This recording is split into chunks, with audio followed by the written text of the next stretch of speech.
Assalamualaikum warahmatullahi wabarakatuh. Salam sejahtera untuk Waalaikumsalam kita Waalaikumsalam semua. warahmatullahi warahmatullahi wabarakatuh.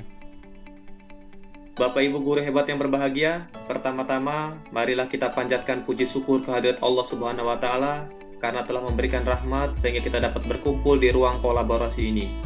Perkenalkan, nama saya Rahmat Wijaya yang akan bertugas sebagai moderator dalam diskusi materi penguatan kompetensi profesional guru informatika. Adapun anggota kelompok 10 kelas 4 adalah ada Bapak Alexander Gego Karang, ada Bapak Iwa Sanjaya Putra, ada Ibu Siti Daryanti. Baik Bapak Ibu, langsung saja kita mulai ke sesi yang pertama adalah pembukaan. Sebelum itu, marilah kita mengucapkan basmalah secara bersama-sama. Bismillahirrahmanirrahim. Bismillahirrahmanirrahim. Selanjutnya, penyampaian materi saya persilahkan Pak Alexander Gego Karang untuk mempresentasikan materi dari kelompok 10 kelas 4. Waktu dan tempat kami persilahkan. Baik, terima kasih Pak Rahmat atas kesempatannya. Pada kesempatan ini saya mewakili kelompok 10 untuk mencoba melakukan pembahasan tentang miskonsepsi informatika hasil kerjasama kelompok yang sudah kita diskusikan beberapa waktu lalu. Sebelum masuk ke materi berikutnya, dari kelompok kami mengangkat bahwa sebenarnya apa sih yang dimaksud dengan miskonsepsi. Dari kelompok kami menyatakan bahwa miskonsepsi merupakan pemahaman konsep yang tidak sesuai dengan konsep atau pengertian-pengertian ilmiah yang juga telah disepakati oleh para ahli. Ketidaksesuaian pemahaman ini dapat pula berupa kesalahan dalam pengaplikasian sebuah aturan atau generalisasi yang kurang tepat. Nah, miskonsepsi ini juga perlu diperhatikan oleh Bapak Ibu guru dalam mengajar, karena berbahaya sekali jika miskonsepsi ini tidak dicegah. Bisa saja pemberian penyampaian konsep-konsep berikutnya malah membuat siswa menjadi bingung. Miskonsepsi ini bisa dilihat dari sisi siswa. Yang pertama yaitu bahwa terjadinya miskonsepsi bisa saja diawali dengan pengetahuan awal yang dimiliki oleh siswa atau yang kita kenal dengan prakonsepsi. Kemudian, tahap perkembangan kognitif yang tidak sesuai dengan konsep yang sementara dipelajari. Atau bisa juga daya nalar siswa yang terbatas, bahkan salah, dan kemampuan siswa dalam menangkap dan memahami konsep yang dipelajari, serta minat siswa dalam mempelajari konsep yang sementara diajarkan. Kemudian, miskonsepsi juga bisa dipengaruhi dari beberapa hal. Faktor yang lain adalah dari faktor guru itu sendiri, di mana pembelajaran yang dilakukan oleh guru, bahkan bahan ajar yang juga digunakan oleh siswa pun juga bisa menjadi faktor penyebab munculnya miskonsepsi pada siswa.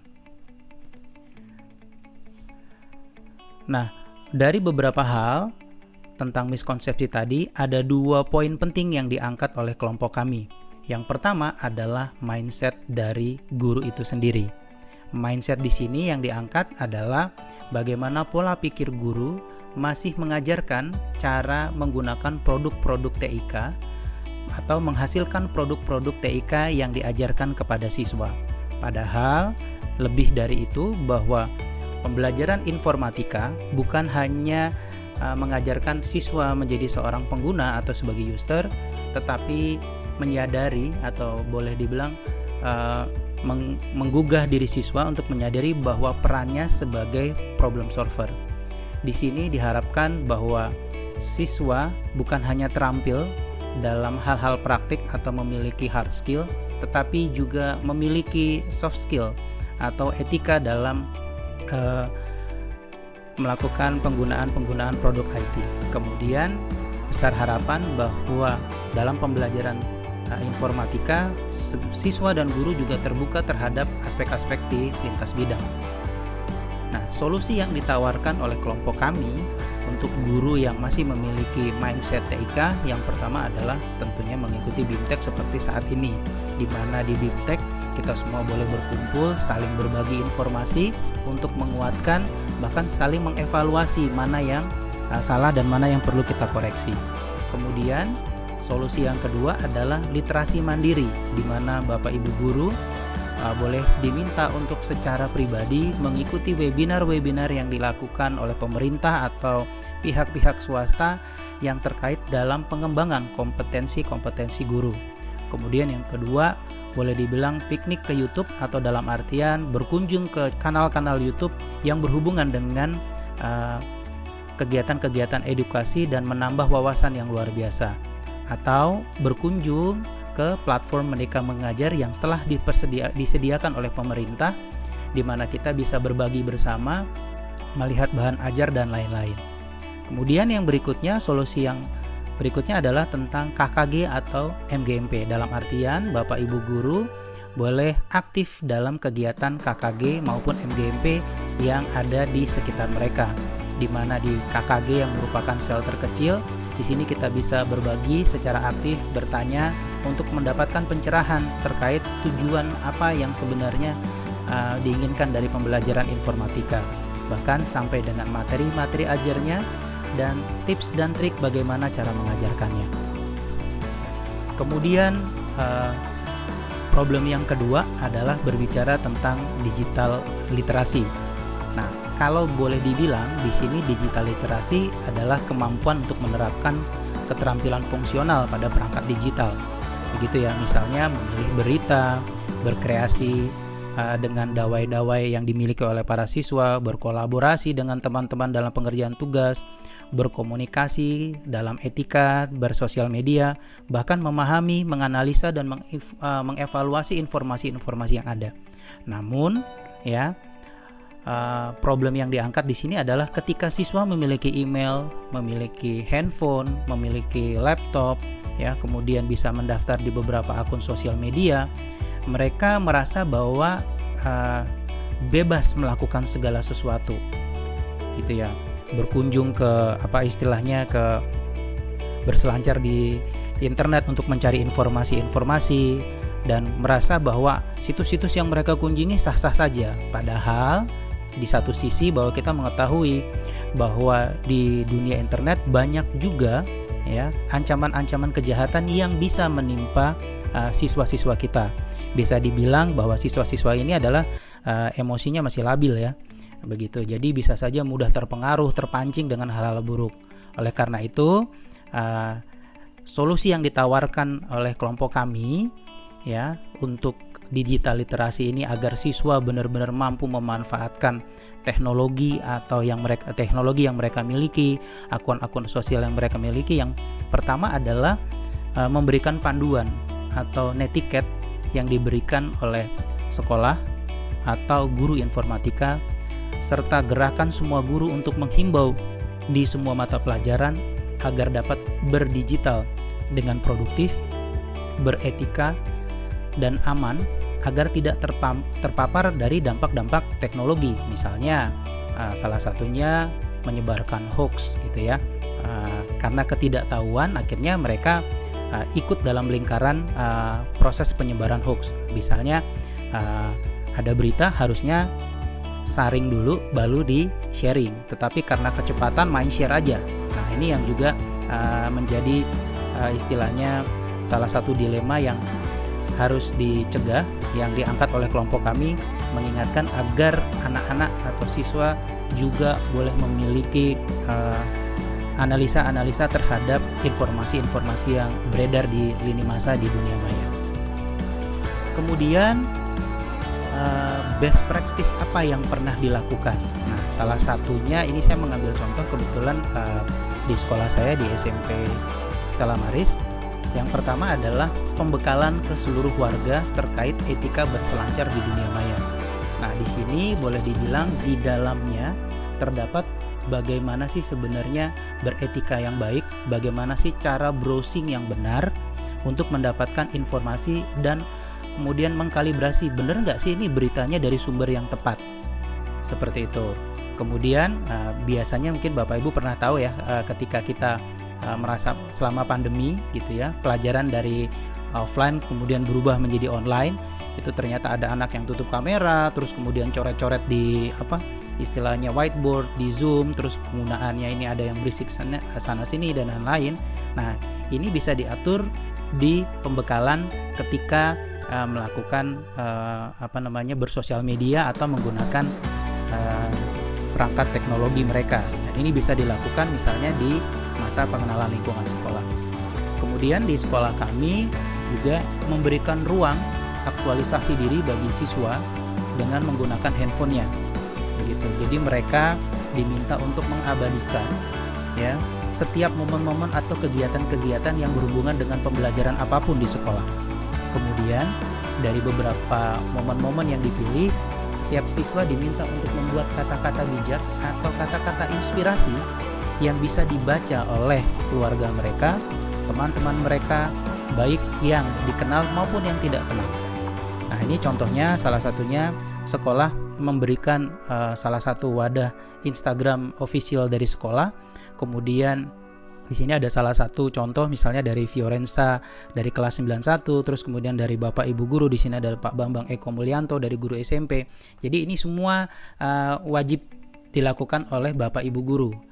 Mengapa guru juga ikut? Karena guru di sini juga termasuk dalam kategori positif role model yang bisa dicontoh untuk anak-anak.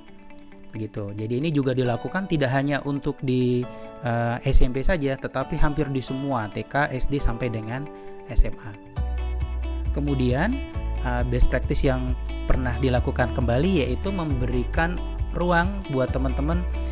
Biasanya anak-anak SMP kan kalau udah pulang sekolah ngumpul bareng gitu ya, main game dan lain-lain. Kadang-kadang kita tidak bisa mengontrol waktu mereka. Akhirnya sekolah mewadahi, mengadakan ekstrakurikuler tentang e-sport, memperkenalkan e-sport tersebut sampai dengan mereka diajak bagaimana sih mengadakan sebuah event. Jadi ini eventnya anak-anak yang mengatur gitu ya, mulai dari cara mereka berorganisasi sampai dengan mengatur cara bermainnya seperti apa, kemudian sampai dengan technical meeting, sampai dengan flyer-flyer ini mereka semua yang mencoba meng-create. Jadi istilahnya sekolah memberikan ruang yang cukup buat anak-anak agar tidak main sembunyi-sembunyi ya, bermain game di luar waktu atau mengganggu pembelajaran mereka. Baik, itu saja yang bisa dibagikan dari kelompok kami. Kiranya ini bisa menjadi semangat untuk teman-teman semua untuk menginspirasi satu dengan yang lain. Terima kasih. Baik, terima kasih Pak Alexander atas pemaparan materi penguatan kompetensi profesional guru informatika. Dalam hal ini kelompok 10 kelas 4 mengambil miskonsepsi informatika. Baik Bapak Ibu, selanjutnya sesi penyampaian umpan balik dari presentasi tadi yang akan disampaikan oleh Ibu Siti Daryanti. Waktu dan tempat kami persilahkan. Terima kasih waktu yang sudah diberikan kepada saya. Assalamualaikum warahmatullahi wabarakatuh. Waalaikumsalam warahmatullahi wabarakatuh. Jelas atau tidak suara? Dengar Bu. Jelas Bu. Terima kasih dari pemaparan Pak Alex, cukup bagus. Miskonsepsi ini pasti akan terjadi di setiap sekolah kemungkinannya, karena mata pelajaran kita dari TIK menjadi informatika itu sudah berbeda jauh. Yang tadinya cara berpikir anak-anak hanya menggunakan, sekarang harus berpikir bagaimana menyelesaikan suatu masalah. Cukup bagus Pak Alex kelompoknya menyampaikan pembahasan ini, dan solusinya tadi sudah disampaikan cukup bagus. Eskul kita memang sekarang itu rata-rata masih bersifat offline ya. Kemungkinan bisa diterapkan di sekolah-sekolah itu cukup besar karena dengan adanya mata pelajaran informatika ini, kemungkinan sekolah-sekolah akan menerapkan eskul yang bersifat online gitu, seperti tadi yang Pak Alex sampaikan, mungkin dengan yang fotografi ya, fotografer itu kan ada juga itu menjadi bisa nanti IG dan sebagainya itu sebagai medianya. Kemudian tadi e-sport, nah itu bisa yang tadinya olahraganya hanya seperti itu mungkin bisa nanti diberikan kepada anak-anak pilihan-pilihan eskulnya seperti itu. Cukup bagus Pak Alex mudah-mudahan bisa diterapkan di sekolah-sekolah. Dengan adanya penerapan mata pelajaran informatika ini, mudah-mudahan kedepannya miskonsepsi ini tidak terjadi lagi kepada guru-guru, kepada teman-teman kita di mata pelajaran informatika. Seperti itu yang saya sampaikan, Pak Rahmat. Terima kasih. Assalamualaikum warahmatullahi Terima kasih. Waalaikumsalam Waalaikumsalam. warahmatullahi wabarakatuh. Terima kasih Bu Siti Daryanti. Untuk sesi terakhir, Pak Iwa untuk menyimpulkan dari presentasi kali ini. Waktunya 1 menit lagi Pak Iwa ya, karena terbatas. Baik, assalamualaikum Silakan, Pak Iwa. warahmatullahi wabarakatuh. Terdengaran Bapak Waalaikumsalam. Rahmat, Pak Alek, Pak Sugino. Ya baik, untuk kesimpulan dari kelompok 10 tentang pembahasan miskonsepsi informatika ini, tidak ada poin-poin tertentu. Salah satunya itu miskonsepsi bisa terjadi bukan hanya pada siswa, tapi pada guru pun bisa mengalaminya. Ya, mindset guru, apalagi mindset guru sekarang yang ada perubahan dari mengajar TIK ke informatika adalah masih pola pikir guru masih sama dengan mengajar tentang TIK.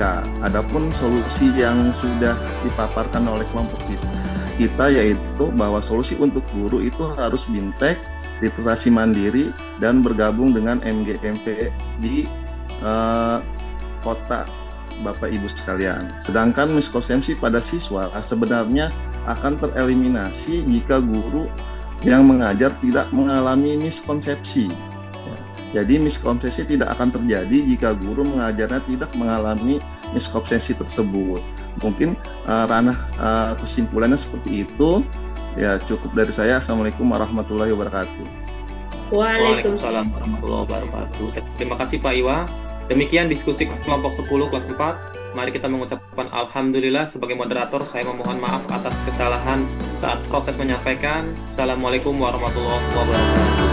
Waalaikumsalam